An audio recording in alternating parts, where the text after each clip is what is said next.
میرے سننے والوں کو السلام علیکم۔ اس ویڈیو میں ہم زکوٰۃ، خیرات وغیرہ پہ بات کریں گے کہ جس طرح اسلام میں اس کو فرض قرار دیا گیا ہے، کیا یہ حکم بائبل میں، تورات وغیرہ میں موجود ہے یا نہیں ہے۔ چونکہ اس ویڈیو میں ہم تعریف پر بات کر رہے ہیں، اس لیے ہم زیادہ گہرائی میں اور ڈیٹیل میں نہیں جائیں گے احکامات کے، وہ کسی اور ویڈیو میں دیکھیں گے۔ تو قرآن کی آیت ہے، زکوٰۃ اور خیرات وغیرہ اسلام کا جو ہے وہ بنیادی حصہ ہے، بنیادی فرائض ہیں، اس سے آپ بخوبی واقف ہیں۔ تو وہ ساری آیات دکھانے کی تو مجھے ضرورت نہیں ہے، تو قرآن نے احکامات دیے ہیں زکوٰۃ خیرات وغیرہ کے۔ کچھ آیات ہم دیکھیں گے تاکہ ہم بائبل سے اس کا موازنہ کر سکیں۔ تو قرآن کی یہ آیت ہے، آیت کہتی ہے کہ ایک اچھی بات اور بخشش اس صدقے سے بہتر ہے جس کے بعد تکلیف ہو، اور اللہ بے نیاز ہے اور بردبار۔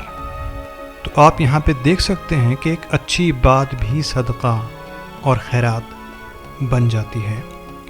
لہٰذا صدقہ خیرات وغیرہ کا تعلق پیسے سے یا دولت وغیرہ سے نہیں ہے، اور اسی لیے یہ الفاظ بھی جو ہیں پیسے سے تعلق نہیں رکھتے بلکہ کردار سے اور نیکیوں سے تعلق رکھتے ہیں۔ دوسری آیت کہتی ہے، مٹا دیتا ہے اللہ سود اور بڑھاتا ہے صدقات، اور اللہ محبت نہیں کرتا ہر کافر گناہ گار سے۔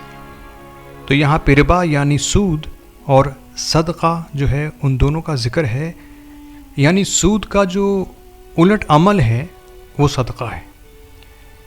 اس کا مطلب یہ ہوا کہ پیسہ نہ دینا، پیسہ بچانا، پیسے میں اضافہ کرنا، یہ ربا ہے، یہ سود ہے۔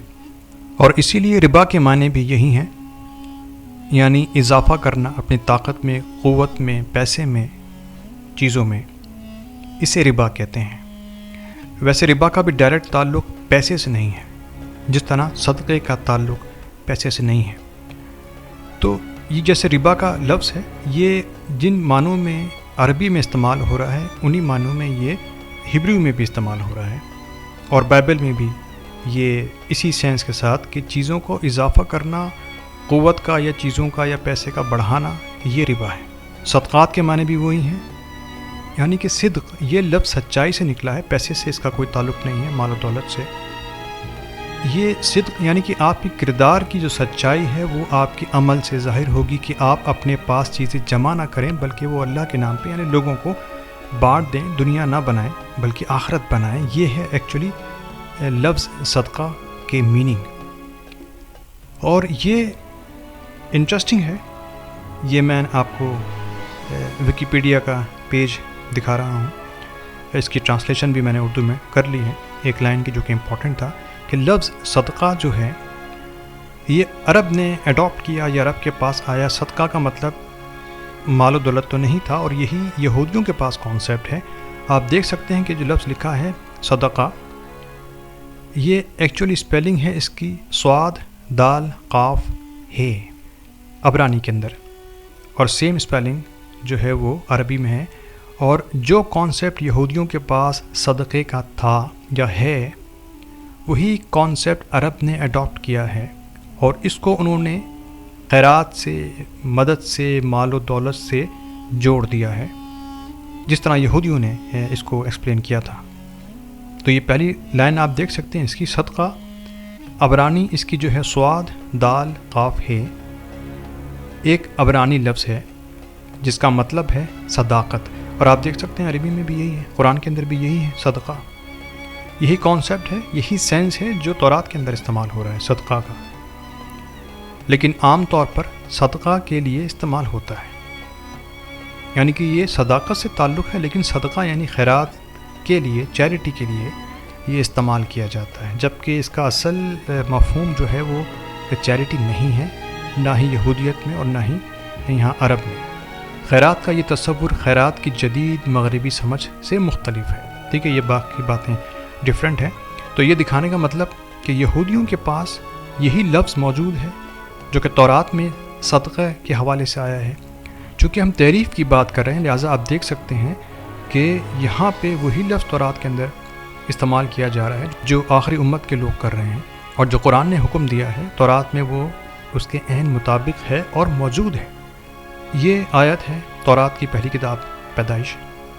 آپ کو یاد ہوگا کہ ہم نے حج والے ویڈیو میں لاسٹ جو تھا اس میں اسی آیت کو ہم نے دیکھا تھا، اور یہاں پہ آیت کہتی ہے تب یعقوب نے منت مانی کہ اگر خدا میرے ساتھ ہوگا اور اس سفر میں میری نگرانی کرے گا جس میں جا رہا ہوں، اور مجھے کھانے کو کھانا اور پہننے کے لیے کپڑے دے گا تاکہ میں اپنے باپ کے گھر میں صحیح سلامت واپس جا سکوں، خداوند میرا خدا ہوگا اور یہ پتھر جسے میں نے ستون کے طور پر کھڑا کیا ہے خدا کا گھر ہوگا، اور جو کچھ تم مجھے دو گے میں تمہیں 10واں حصہ دوں گا، یعنی کہ 10%۔ جو کچھ بھی میں یہاں پہ کمائی کروں گا اس کا 10% دوں گا، جو کچھ میں کمائی کروں گا کھیتی باڑی سے، کیونکہ اس زمانے میں یہی ایک پروفیشن تھا کہ کھیتی باڑی کی جاتی تھی، تجارت کی جاتی تھی، تو اس کا 10% میں دوں گا۔ یہی جو ہے زکوٰۃ کا، خیرات کا کانسیپٹ ہے یہودیوں کے پاس، کہ اپنی فصل میں سے 10% دینا ضروری ہے۔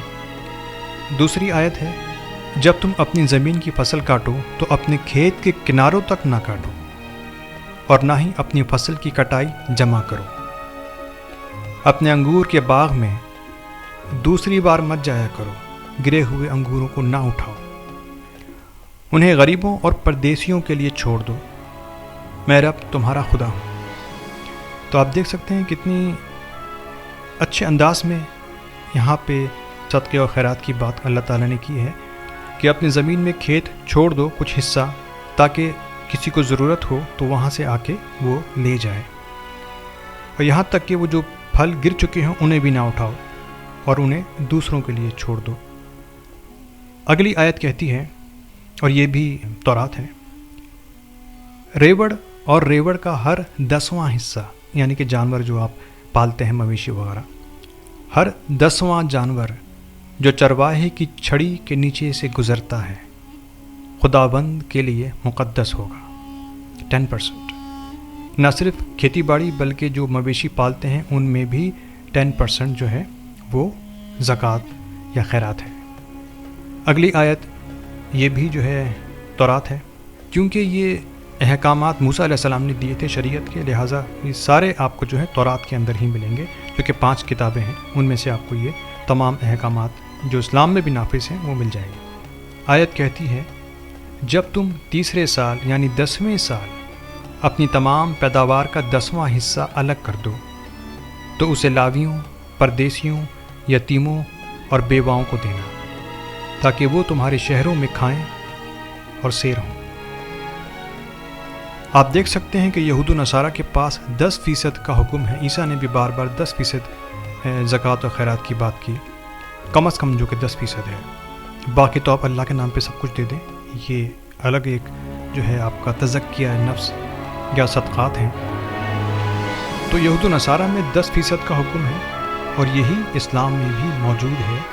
حدیث کے مطابق ابن عمر بیان کرتے ہیں کہ رسول اللہ صلی اللہ علیہ وآلہ وسلم نے فرمایا جس چیز کو آسمان یعنی بارش یا چشمے یا اس کی اپنی جڑوں سے سیراب کرتا ہے، قدرتی پانی سے، مطلب یہ ہے یہاں پہ کہ آسمانی پانی ہو، چشمے ہو، یا وہ اپنی زمینی پانی سے اس کی جڑیں سیراب ہو جائیں، اس پر 10% فصل واجب الادا ہے، یعنی کہ اس فصل کا 10واں حصہ وہ واجب الادا ہے، وہ زکوٰۃ اور خیرات میں جائے گا۔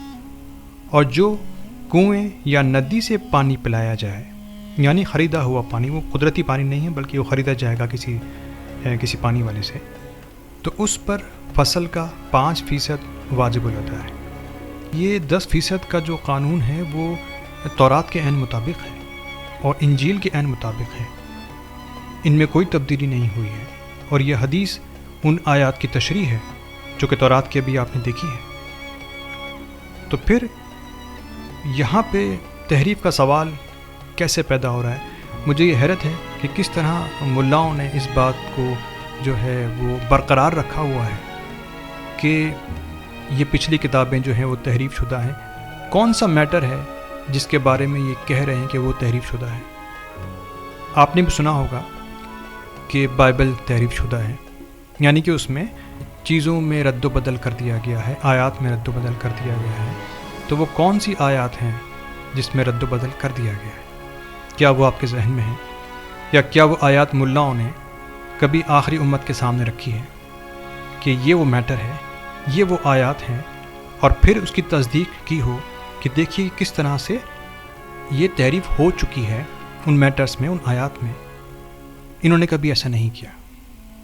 تو سوچئے کہ کیوں؟ یہ وہی معاملہ ہے جو احادیث میں چل رہا ہے کہ ایک دوسرے پر الزامات لگائے جا رہے ہیں اور دوسروں کی حدیثوں کو غلط قرار دیا جا رہا ہے اور اپنی حدیثوں کو صحیح قرار دیا جا رہا ہے، اور یہی وجہ ہے کہ وہ فرقوں کے بیچ میں جو نفرتیں ہیں وہ ختم نہیں ہو رہی ہیں۔ تو اس سے اندازہ کیجئے کہ جب یہ آپس میں لڑ رہے ہیں تو یہود و نصارہ کو کیسے چھوڑیں گے یہ لوگ؟ تو یہاں پہ کوئی علمی بحث تو ہے نہیں، کوئی ٹیبل ٹاک نہیں ہے کہ آپ کو ڈسکس نہیں کرنا چاہتے۔ اگر آپ ان سے بات کرنا چاہتے ہیں تو آپ سیدھا مناظرہ کرنا چاہتے ہیں، آپ ان کو یہ کہنا چاہتے ہیں کہ تم لوگ جھوٹے ہو، تو اس صورت میں وہ آپ سے کیوں بات کریں گے؟ سوچیے۔ یا وہ اگر آپ پہ اٹیک کریں اور وہ کہہ دیں کہ قرآن تو جھوٹا ہے اور قرآن موجود ہی نہیں ہے، یہ بنایا ہوا ہے، پھر وہ آپ سے اگر کوئی ڈسکشن کرنے آئے ہیں تو کیا آپ ڈسکشن کریں گے؟ کیوں رہ کیا گیا ہے؟ جب انہوں نے آپ کی بنیاد کو غلط قرار دینے کے بعد وہ آپ سے بات شروع کر رہے ہیں تو پھر آپ ان سے بات کیوں کریں گے؟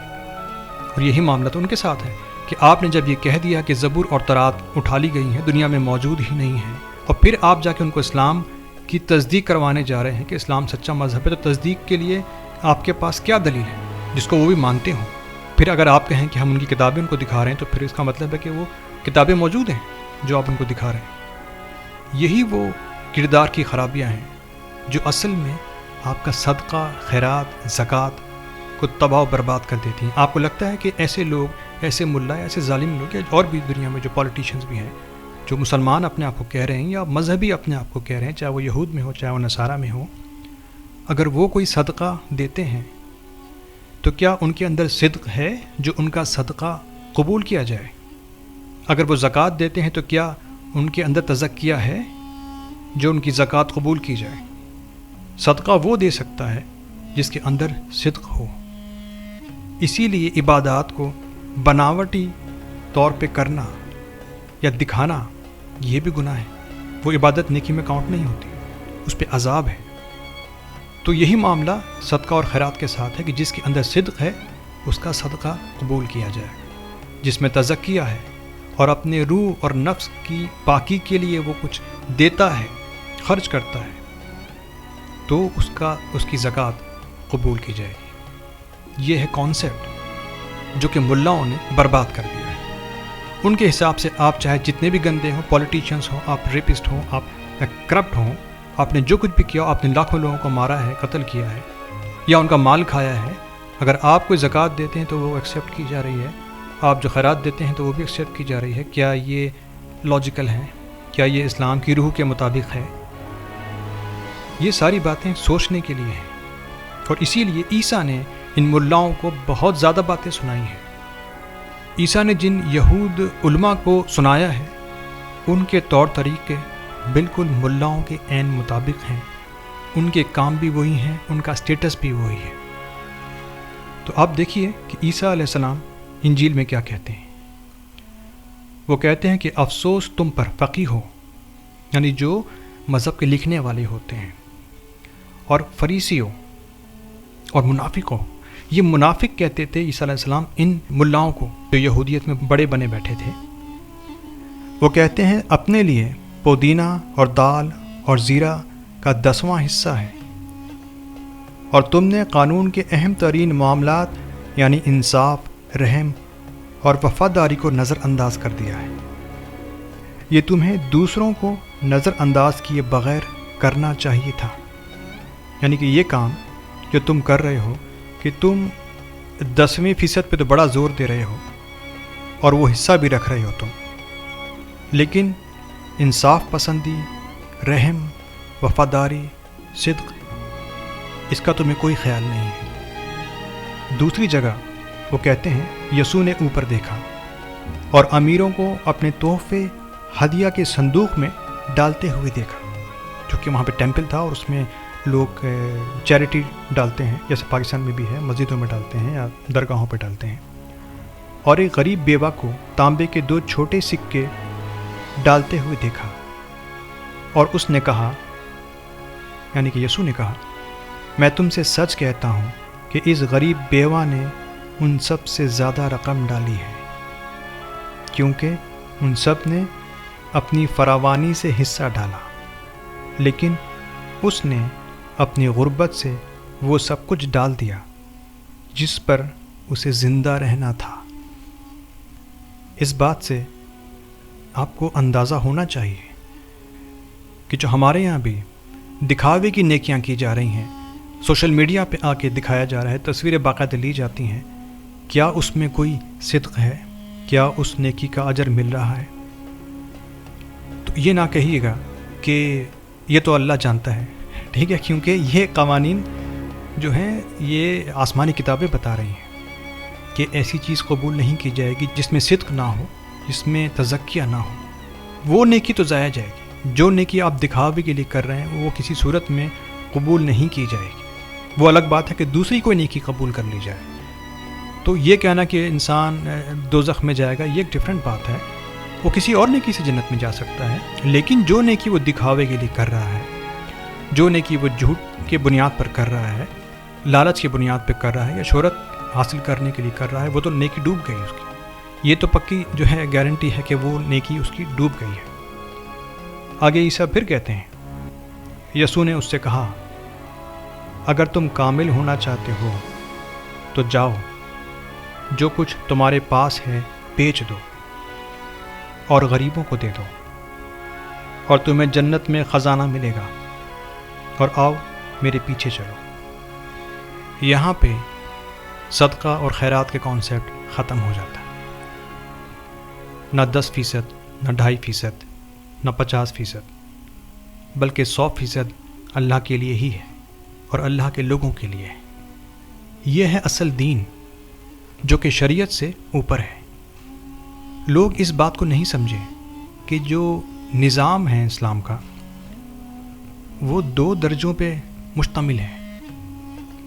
ایک بنیادی جو درجہ ہے وہ شریعت ہے، لیکن اس سے اوپر بھی ایک درجہ ہے جو شریعت سے اوپر ہے، اسے ہم عام طور پہ تصوف کہتے ہیں، اور تصوف بھی جو ہے وہ آپ کی قلبی صفائی سے یعنی کہ تزکیہ اور صدق سے نکلا ہے، اور عیسیٰ یہ نظام لے کر آئے تھے جو شریعت سے اوپر ہے، اس لیے عیسیٰ نے کسی کو سزا نہیں دی اور تمام گناہ کو ویسے ہی معاف کر دیا کہ جاؤ تمہارے گناہ معاف ہوئے، اور اسی بات پہ یہودی ان کے خلاف ہوئے، اور اسی بات پہ ملا بھی ایسے لوگوں کے خلاف رہیں گے۔ جو عیسیٰ جیسی بات کرے گا ملا اس کا وہی حال کریں گے جو یہودیوں نے عیسیٰ کا کیا۔